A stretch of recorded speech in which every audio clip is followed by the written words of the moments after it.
Shalom, all praises to Yahweh Bashem Yahushua, double honors to the apostles and the elders of Great Millstone. Bashem Kodash. My name is Yakaba from Plaintables Camp. This apostle's going into this dude is not of the elect, and here's why. So I just got to this part. He says he has long hair. So sometimes people create stories and scenarios because they're trying to justify some type of wickedness, and that's what I believe this guy is doing. I think the apostle believes the same thing. So this guy, he was never part of Great Millstone because we used to preach that you're going off if you smoke weed. All right, which we were wrong. You're not going off if you smoke weed. All right, and we admitted that. And we corrected it. So I'm not sure when he released this video. Oh, 8 hours ago. So obviously he don't understand that we corrected that. It's for medical purposes. And sometimes you might use it for recreational purposes, but we don't promote that.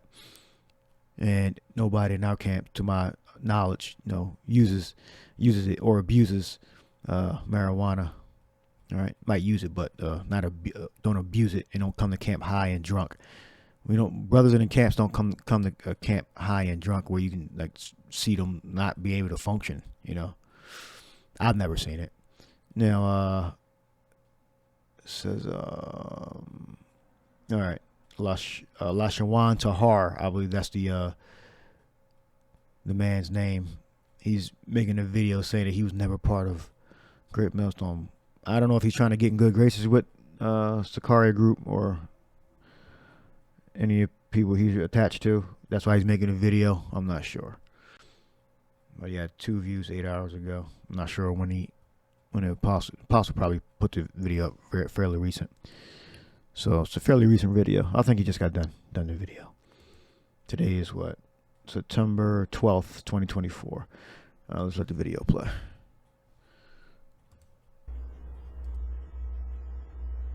So let's listen on.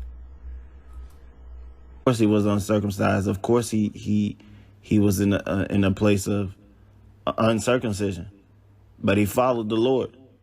The Lord would have told him hey, you gonna leave your. The scripture said, "Then shall a man leave his mother and father and cleave unto his own woman." So it don't tell you when exactly Abraham got with his niece. It could have been when he was uncircumcised. It could have been. Yeah, it was before he was circumcised. Circumcision came in Genesis 17. So that's how you do your calculation. Genesis 17, that's when circumcision came in. So I believe it told you about his wife before Genesis 17. After. All right, and if it does tell you, forgive me for going off.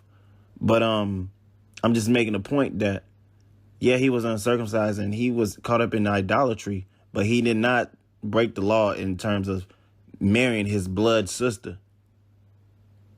All right, his immediate sister. He did not do that. Okay, it's in the scriptures. And number 3, the third reason is the long hair issue. Now, to this day, I still don't have a bias towards this, although I have longer hair. All right, he does have a bias toward this so he just contradicted himself. You have a bias toward it because you have long hair. So you're saying the things that you don't believe Great Millstone taught or used to teach. That's why you never really got with Great Millstone. So he has long hair. So and that's something that he never believed was true. That it was against the scriptures for a man to have long hair. He's saying the things that he doesn't believe is true. So he does have a bias. have locks.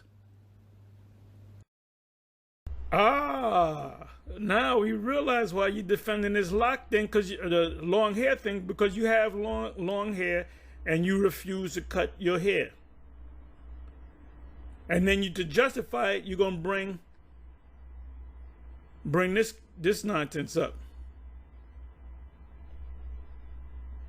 So I guess if somebody close to you die, you're going to cut your hair off and throw it on their body, and they're going to come back to life, according to this source of life. You love the world, brother. That's your problem. I had an issue with this back when I had a mini fro and I was just getting braids, and so you didn't have long hair. You started watching the Israelite videos. Then all of a sudden you got the regular. He wanted the long hair. I don't know what the apostle's about to say, but he was preparing himself for what was going to happen in the future. So he's justifying himself early on. So when he fully came into fruition with the long hair, he was like, well, I never believed that anyway. That's what was happening. Regular fro, mini fro, short hair. You don't come into, most people men come into this thing with locks, and you got to tell them not to cut the locks unless they join IUIC. IUIC they can have locks, and other camps too, which includes Issachar. You can have long hair and all that. The leader Issachar said justified the reason why he got, because we got on him about the long hair, and he said, what did he say? He said, I'm under the law of Nazarite vow. So we would come back and say, well, wait a minute, how can you keep the Passover? Then he said, I drink honey wine. I remember that years ago. And well, it's the wine that you're supposed to drink is the grape. When the Lord said I would drink it new with you in the kingdom, he wasn't talking about honey wine. He wasn't talking about kombuchas. Okay? So his thing was, I'm under the Nazarite vow. But then we'll say, well, wait a minute, you came into the truth with long hair. So you was a Nazarite before you. Yeah, being a Nazarite means you don't drink of the vine at all. So I mean, he can't eat anything of the vine. That's what that scripture said, of the vine, right? So certain fruits he can't eat. Then he would have to claim that he's a Nazarite to his death. So maybe he think he's Samson or something. Woke up to the truth? Come on now. This isn't coming from a place of, oh, I want to keep a certain hairstyle, so let me make up a doctrine or something. That's exactly what you. That's exactly, I was about to say the same thing. That's exactly what he did. That's exactly what he's doing. He made a doctrine up early on so that when he had the long hair, he was like, well, I never believed that anyway. Self-fulfilling prophecy. You're doing. That's why I say you're not of the elect.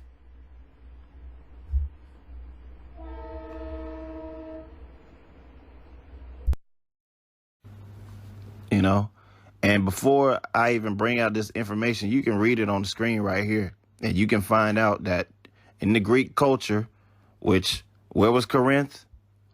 A municipality in Greece. Who did Paul write to and say this? He said it to the Corinthians. All right. You can see it right there. It's connected with idolatry. But let me just go to the real quick. Yeah, when you look up the law of the Nazarite, it's not just the vine, it's all alcohol. So he can't drink alcohol whatsoever. So Sakari doesn't drink alcohol? It says, speak unto the children, is Numbers 6:2. Speak unto the children of Israel and say unto them, when either a man or a woman, okay, shall separate themselves to vow a vow of a Nazarite. So men and women can take this vow to speak unto them, to separate unto themselves unto Yahweh. He shall separate himself from wine and strong drink, and shall drink no vinegar or wine or vinegar of strong drink, neither shall he drink any liquor of grapes, nor eat moist grapes or dried. So they had dried fruit back then. All the days of his separation shall he eat nothing that is made of the vine trees, from the kernels even to the husk. So it says strong drink.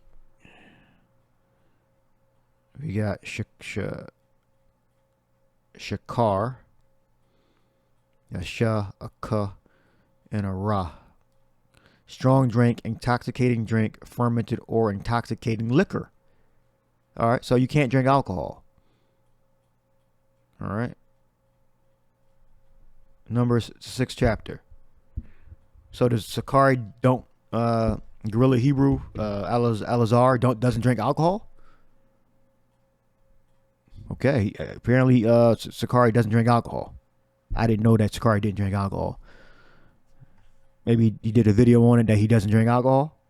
Apostle said you can't eat grapes, anything of the vine, or anything with vinegar in it. So anything that they got the ingredient of vinegar, you can't eat or drink. All right.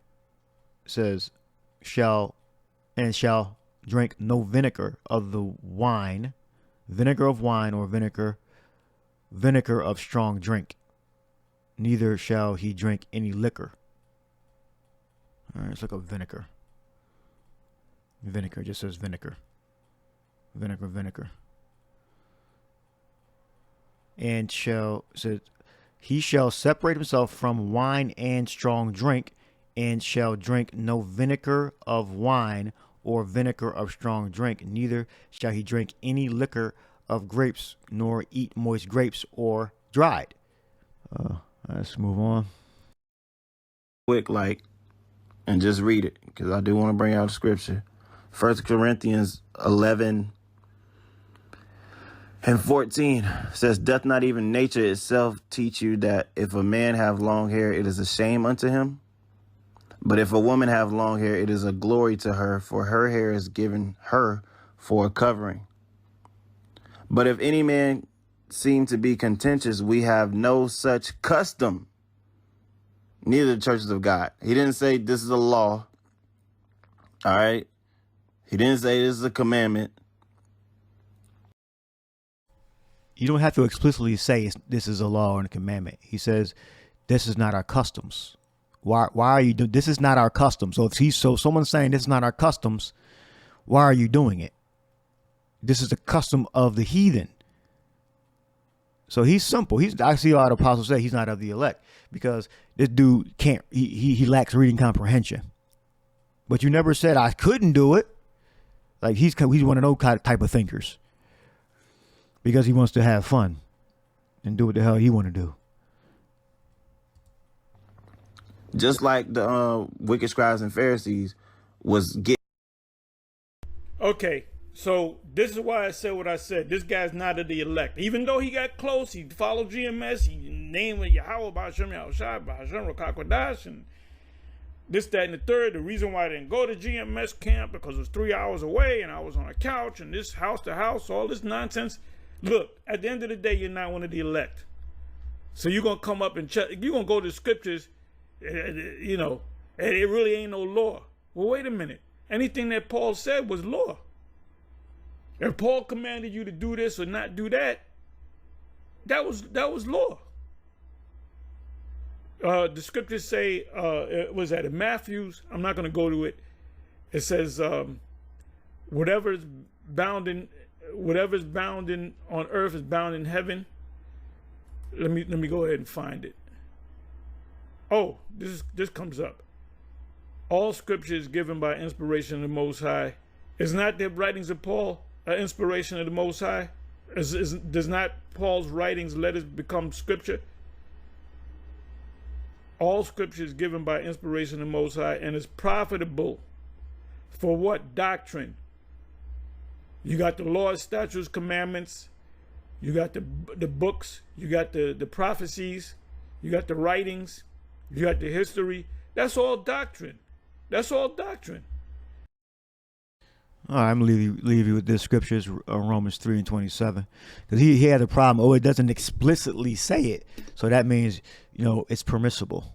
Like General Yohana said, where there is no law, there is no sin. That's exactly what he's going on. And somebody called in about anal sex. This is years ago. And he said, where there is no law, there is no sin. Because it doesn't explicitly say don't go up the rectum, then it's lawful. This is Roman, which is incorrect. All right. You don't have to be explicitly told not to do something for you to know that it's wrong. Romans 3, but apparently he does. It needed to be explicit and in clear, plain writing, and saying you're gonna be put to death if you do it, for him to believe it, or something similar. You'll be cast out of the congregation or something like that. Okay, then he'll believe it.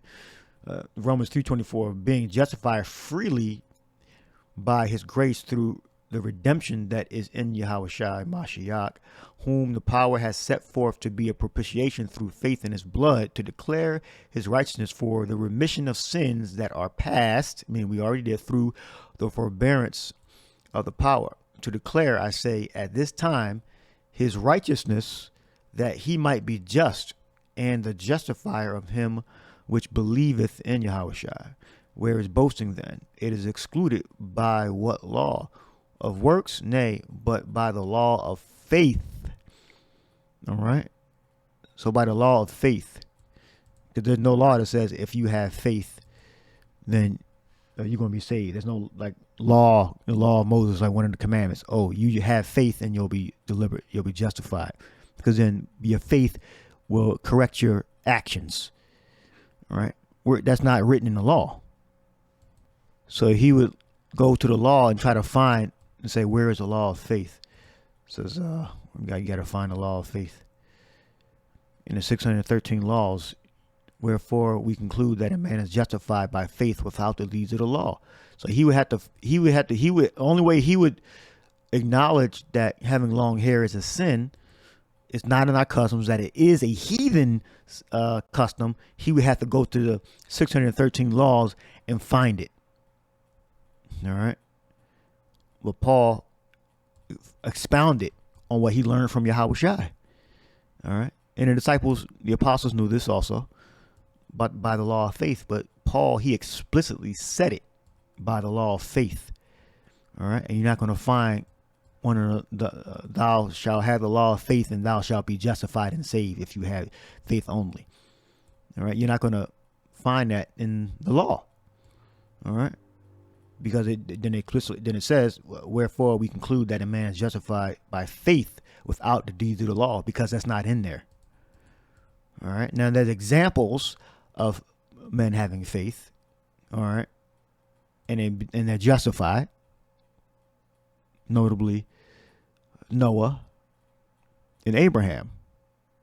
All right. But it wasn't written as a law. All right. So he's an unbeliever. He's an infidel. And he's justifying his actions because he has long hair. That's what it was all about. That's what it appears to be anyway. That's what I believe from what he said. All right, so the Apostles video is 1 hour and 10 minutes. It'll be in the description box. So hope you're edified. Shalom.